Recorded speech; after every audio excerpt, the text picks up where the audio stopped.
কিছুদিন আগে আমি একটা 10 টাকার নোটকে 7 দিনের জন্য মাটির নিচে কবর দিয়েছিলাম। আর ফাইনালি আজ 7 দিন পূরণ হলো। তো এবার চলুন টাকাটিকে কবর থেকে উঠিয়ে দেখা যাক টাকাটির কি অবস্থা।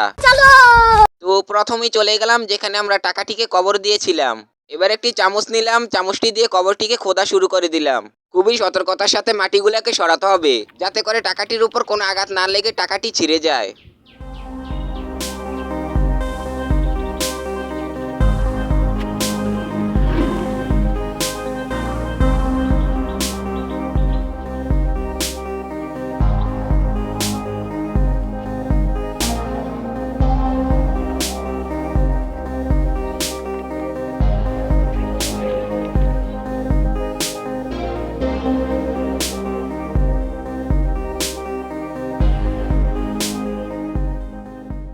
সতর্কতার সাথে মাটিগুলোকে সরানোর পরও মাটি শক্ত থাকার কারণে টাকাটি ছিঁড়ে গেল।